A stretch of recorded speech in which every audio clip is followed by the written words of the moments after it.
any police force would have been challenged by the spontaneity and the sheer massive numbers that we saw involved with this group.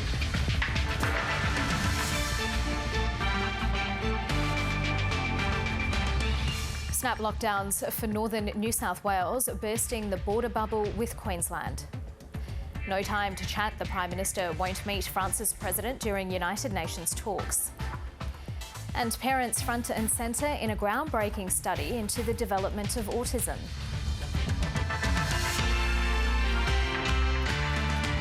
Hello, welcome to ABC News. I'm Karina Carvalho. It's been a day of extraordinary scenes in Melbourne. At its peak, according to police, close to 2,000 angry protesters were on the streets. The crowd marched for hours over the course of the day, chanting anti-vaccination slogans and even taking over the Westgate Bridge for a time. The chaos follows a government decision to shut down the state's construction sector for 2 weeks. Jessica Longbottom begins our coverage. Anger on the streets of Melbourne, with Victoria Police pushed to its limits.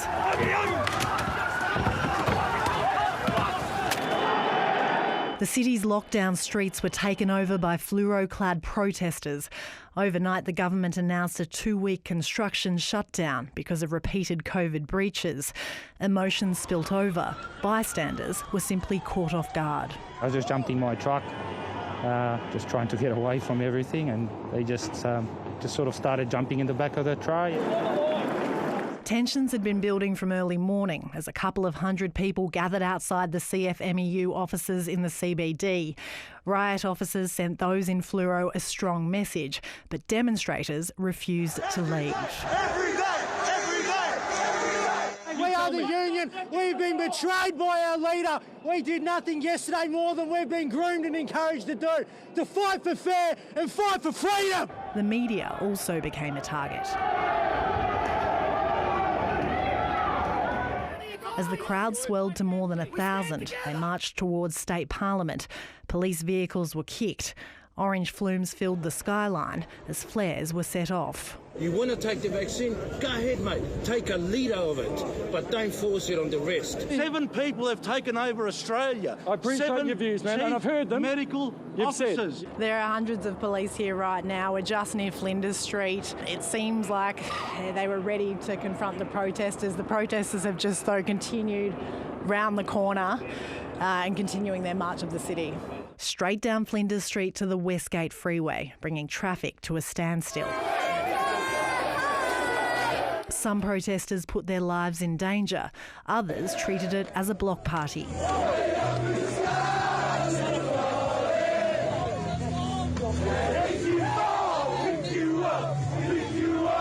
Police tried to get one step ahead of the protesters, but continued to struggle. No one should come to work and be suffered injuries at the expense of people who claim to be protesting for freedom. A long evening ahead for a city on edge. Jessica Longbottom, ABC News, Melbourne. Trade unions and the labour movement itself are trying to distance themselves from the demonstrations. Union leaders say right-wing extremists have hijacked the protests. But while they've condemned the violence, many, including the Coalition, are still opposed to mandatory vaccination in the construction sector. Some of the anger playing out on Melbourne streets are the direct result of mandatory vaccination for construction workers. But there's also a broader anti-vax and anti-lockdown agenda. There is a network of hard-right man-baby Nazis, you know, just people who just want to cause trouble, these man-babies. They want to complain about the vaccination. Some of the protesters are construction workers, but many are not. And thanks to these morons, 300,000 Victorians are sitting at home for at least the next couple of weeks, could drag out even longer, and it's just tragic. The state government denies the construction closure is a direct reaction to yesterday's violent scenes. Rather, it's due to growing non-compliance in the sector. Sasha Lozanowski runs his own construction firm and condemns the violence. But while he and his staff are vaxxed, he does not support mandates. It's being used more as a punishment rather than a safety measure. So no, I don't think it's fair. 337 cases in this outbreak are linked to construction, with workers scattered across the state. In the same way that you don't wear a hard hat on your elbow, you wear it on your head. Masks on chins were not doing the job in construction and transmission was occurring. We cannot simply go back to the way things were being conducted. The construction sector is warning of potentially billions of dollars of losses, but acknowledges a recent safety blitz of thousands of sites found only 50% compliance. We've seen some issues with compliance and they've rightly been identified by WorkSafe in the compliance blitz. And businesses really need to get real now. We need to get our COVID safety up to scratch. The coalition, both state and federal, have slammed the protesters, but also the decision to shut construction. It also does not support mandatory jabs for the sector. Encouraging people as to why it's so important to get vaccinated is not threatening them or berating them, it is telling them the truth about how important vaccines are. Punish the people who have broken the rules, punish those who are irresponsibly engaging in violent protests, but don't punish the law-abiding. The events of the past 2 days have been distressing for many Victorians. It's a sign of the simmering tension in the community and the great challenge the Andrews government must face on many fronts. Richard Willingham, ABC News, Melbourne. Well, for more on the protests, I'm joined by Bridget Valance, Victoria's Shadow Minister for Industry. Bridget Valance, thank you for your time. What's your response to the scenes in Melbourne today? Oh, the scenes in Melbourne today were unprecedented, Karina. Very scary and troubling scenes on the streets of Melbourne, and these violent protests are to be condemned. Here in the Liberal Nationals, we condemn these violent protests, and we certainly encourage the government for also a stronger condemnation of what we saw on the streets of Victoria today. The union says it's a group of right-wing extremists who infiltrated the protest, and there's only a small number of union members who were part of the group. There have been some reports that dispute that. Who do you believe made up the crowd? Well, I'm not here to put labels on people. What we saw today were people violently protesting, and that's not what we want to see. Those people should go home. Those people should make the lives of the rest of Victorians much safer. And we encourage them to go and get vaccinated. Talk to your GP, talk to your community pharmacy, and get vaccinated. We would encourage that for anyone, because that's really what we need to do so that we can lift lockdowns and get on with our lives. Why don't you support mandatory vaccination for the sector? Well, when it comes to vaccinations, we see the priority really should be with our healthcare sector and prioritising vaccination for healthcare workers. We know that there's many healthcare workers that currently haven't had the vaccination, and the priority should be with those primary carers. Look, we're on track to getting 70 and 80% of vaccination of the whole population in Victoria. That's what the government has said, and we support that fully. As we head into the latter part of September and into October, supply issues are no longer a problem, so that healthcare workers should be fully vaccinated. And supply isn't a problem today. I think every request that the Victorian government has made has been met. Supply is not an issue today. On the one hand, we know that the government might say that there's a supply issue, but there's also tens of thousands of bookings available, and we'd encourage Victorians to take up on that so that we can get our kids back to school, that we can get businesses back opened and start operating and functioning as a society and an economy again. So the Liberals and Nationals support the action that was taken today, the cause about protesting against mandatory vaccination?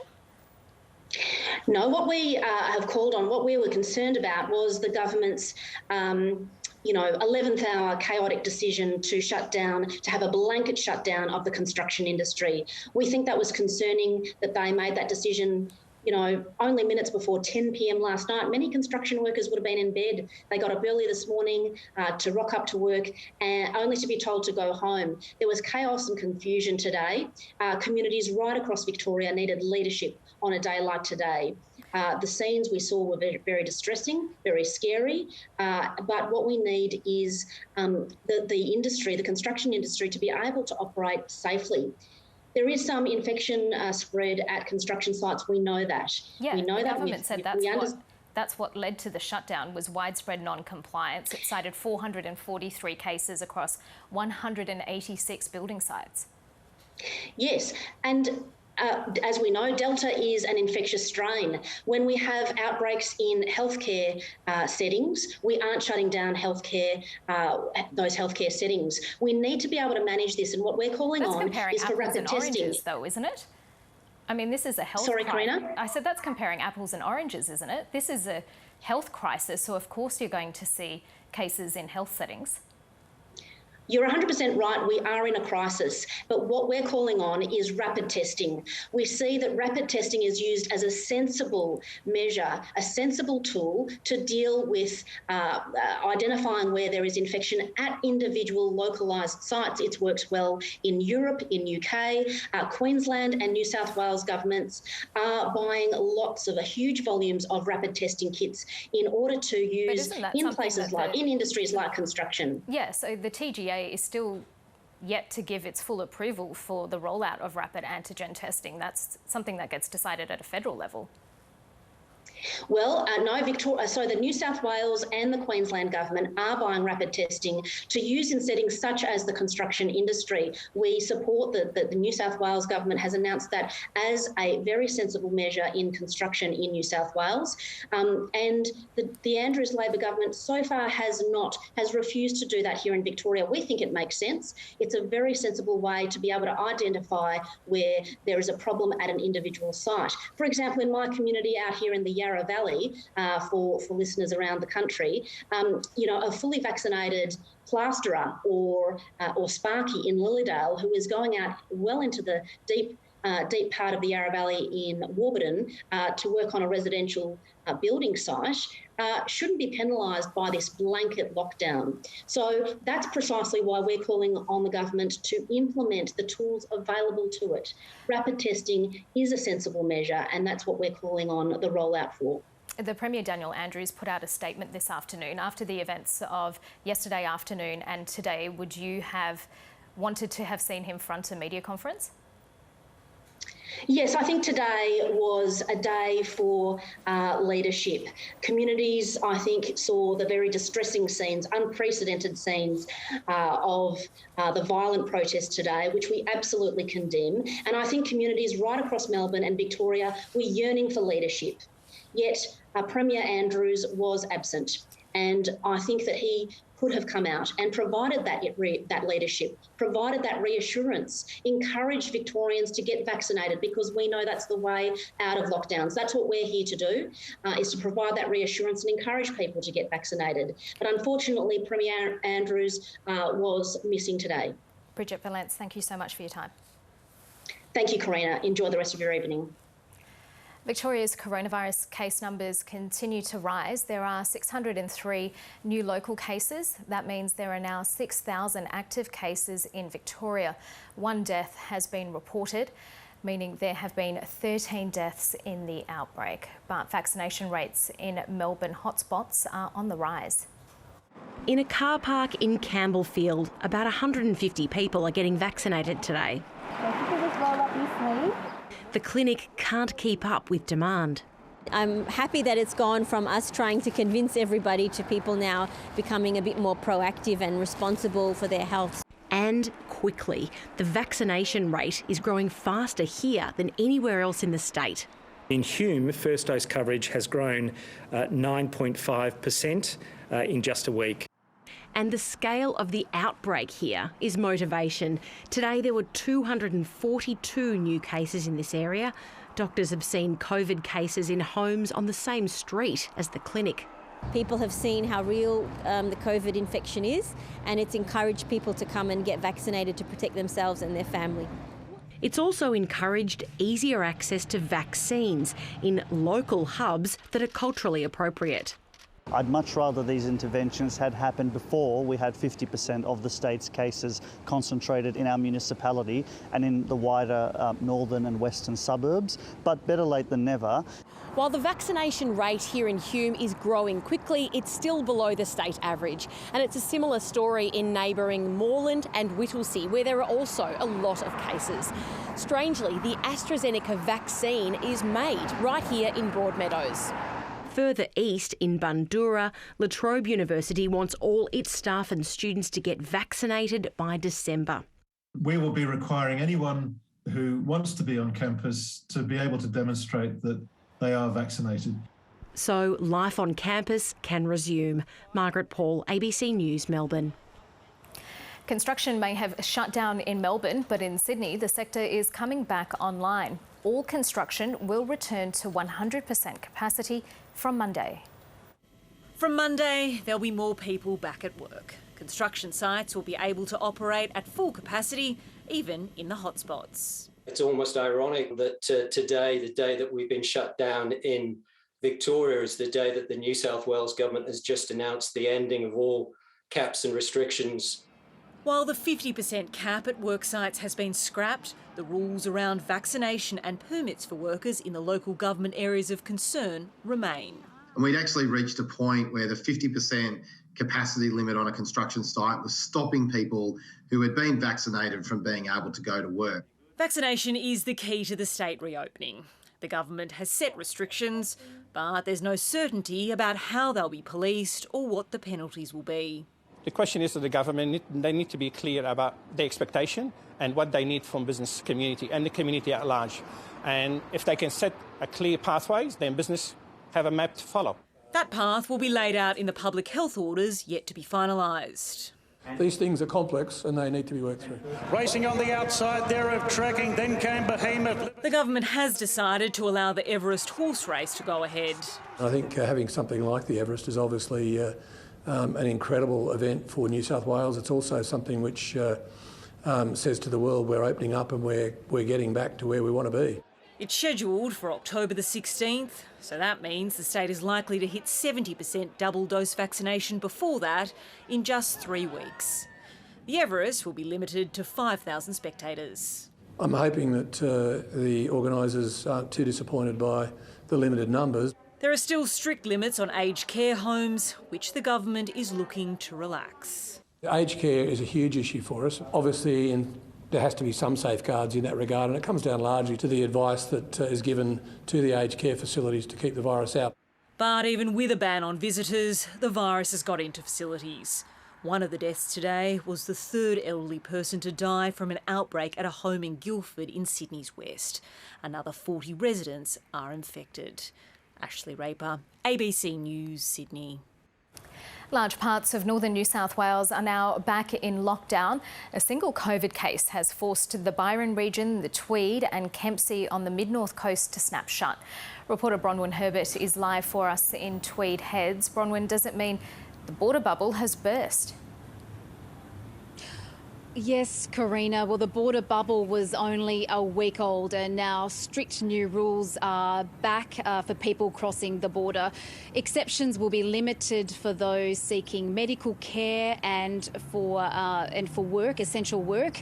But for many who live in this region, they say life is a misery. Want to eat organic? You're all set. The TV show is in the right spot for that, but thousands of North Coast locals are wishing the production had stayed well away.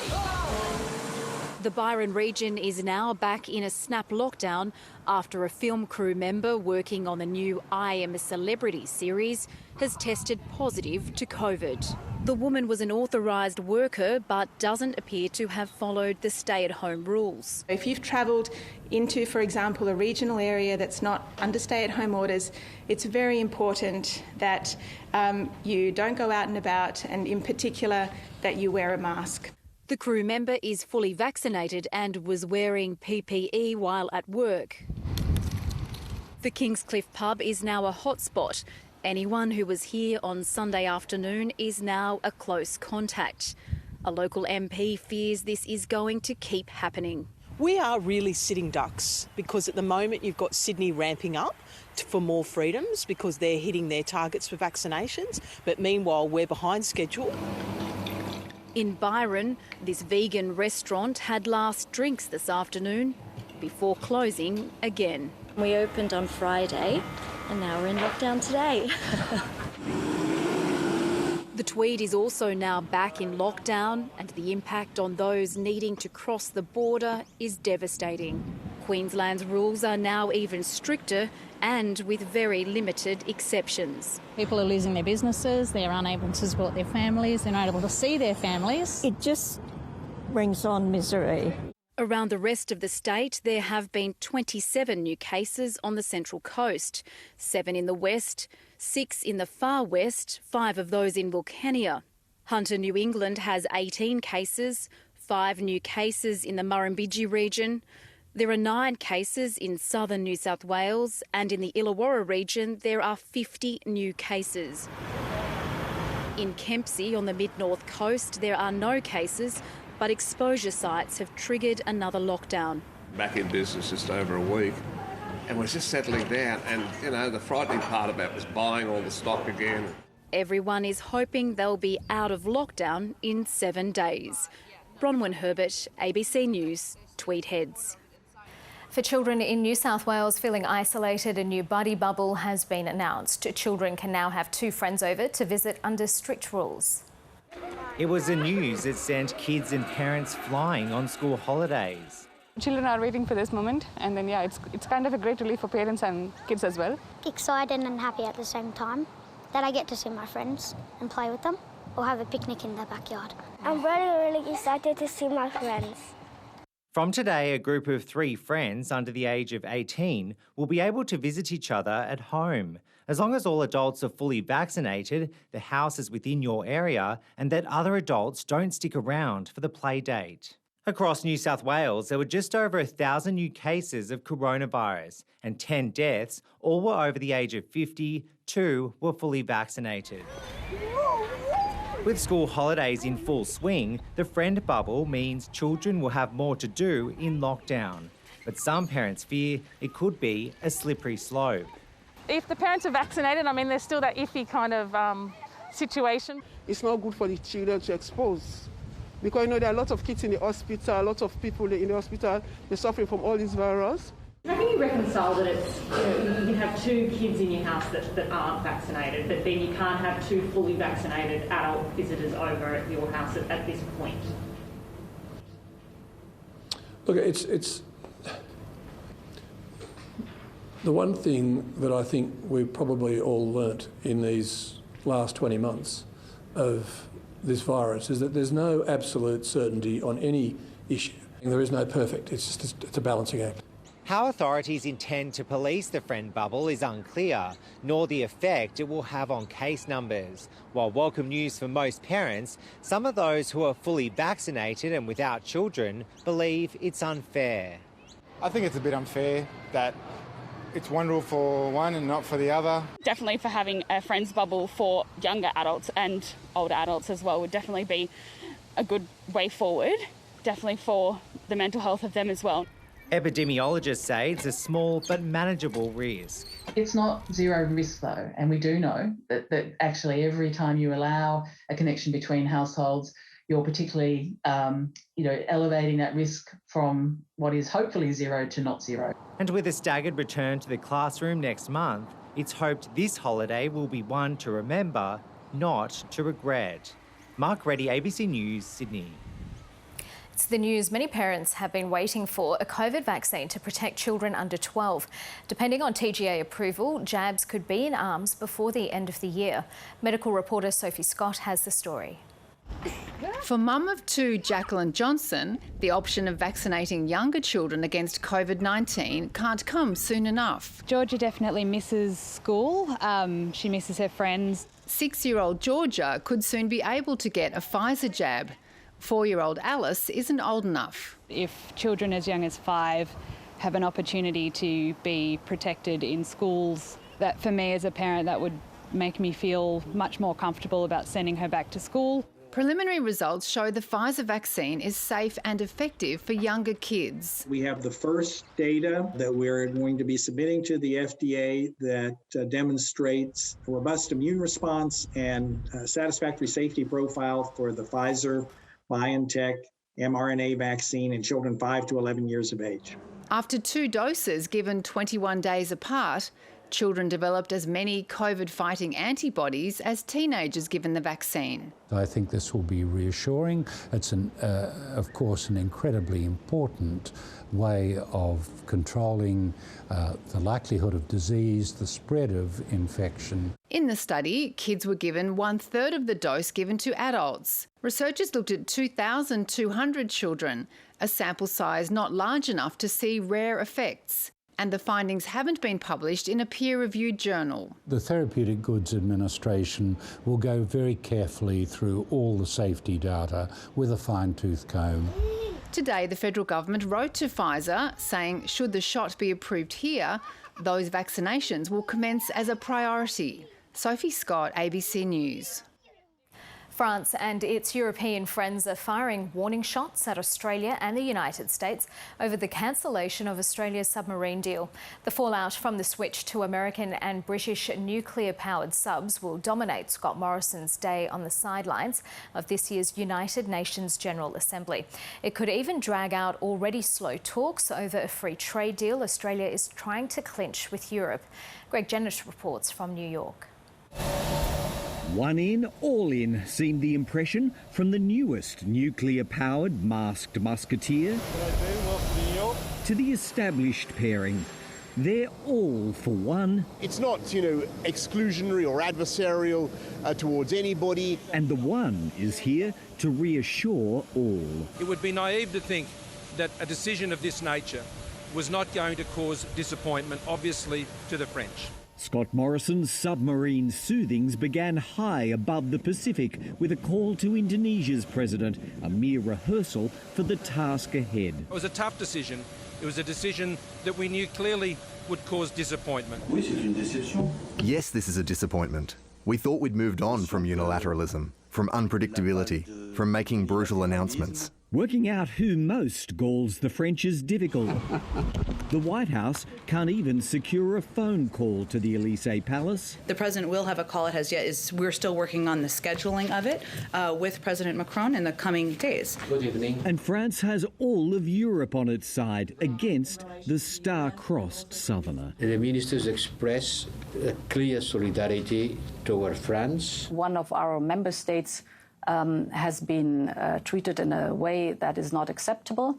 So we want to know what happened and why. For a while, at least, a go-slow's been called on Australia's lucrative free trade talks with the EU. These issues will be worked through in the weeks and months ahead. We have an important relationship with the European Union, and France plays a critical role in that.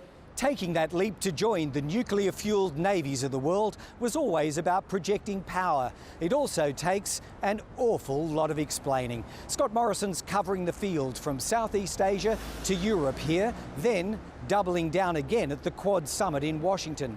Taken together, last week and this are probably the most consequential days for Australian diplomacy in decades. For good or for ill, that'll depend how convincing the explanations are. Greg Jennett, ABC News, New York City. To finance, the local share market closed higher today, even though Wall Street had its heaviest fall since May. Here's Alan Kohler. Well, the falls in New York last night were 1.7% on the S&P 500 and just over 2% on the NASDAQ. Tokyo also fell just under 1% today. The local market dropped 1% at the opening, but then the buy the dip brigade came out and prices recovered quickly and kept rising all day.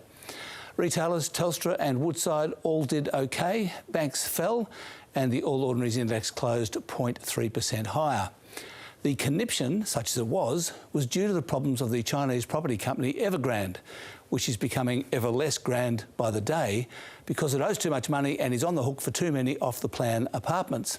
The Chinese government is putting the squeeze on the real estate sector because it had overheated. Number one basket case, Evergrande, has already defaulted on some of its debts and has seen its share price collapse to almost nothing. The wider systemic effects can be seen here on this graph. Credit default swaps basically measure the cost of insuring against default by borrowers. And as you can see, it's gone through the roof. More broadly, the property market represents nearly 30% of the Chinese economy, so the problems caused by the efforts to cool it down have led to a general economic slowdown that may have further to run. The iron ore price fell another 5% overnight. copper 3% and oil 1%, and the Australian dollar managed a small gain to 72.6 US cents. And that's finance. Here are the top stories on ABC News. Police in Victoria have made dozens of arrests as an hours-long march shut down large parts of Melbourne CBD. Protesters stopped traffic on the Westgate Freeway, showing growing anger over mandatory vaccinations and the snap shutdown of the construction industry. 3 police officers and a journalist have been injured. More of regional New South Wales is back in lockdown. Restrictions in the Kempsey, Byron Shire and Tweed local government areas have been introduced after a new local case was found. A friends bubble has also been announced for people under the age of 18 in lockdown areas. The Prime Minister is not planning to speak to France's president over a decision to scrap a multi-billion-dollar submarines contract. France has responded furiously to Australia's plans to dump the project in favour of a new pact with the UK and the US. Scott Morrison, who's in the United States for high-level diplomatic talks, says now is not the right time for talks with Emmanuel Macron. And the Health Minister, Greg Hunt, has urged Pfizer to seek approval from Australia's regulators for its vaccine to be used for children. The pharmaceutical company says the vaccine is effective in children aged between 5 and 11 with modified doses. Mr Hunt wants the vaccine to be rolled out to that age group as soon as possible once it's approved. Thousands of protesters shouting anti-vaccination slogans shut down major roads and caused havoc in the centre of Melbourne following the government's shutdown of the construction industry. After gathering at the CFMEU headquarters, then spending several hours roaming around the CBD, the crowd marched down a freeway and onto the Westgate Bridge. The protesters have turned back into the city and were met by a line of riot police who appeared to fire tear gas or rubber pellets at the crowd.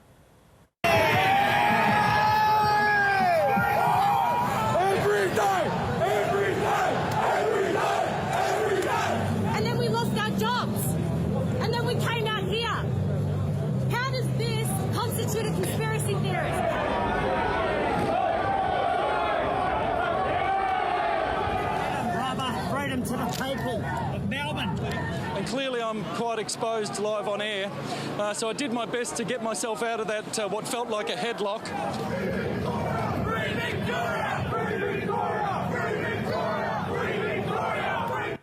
Just to let you know, we asked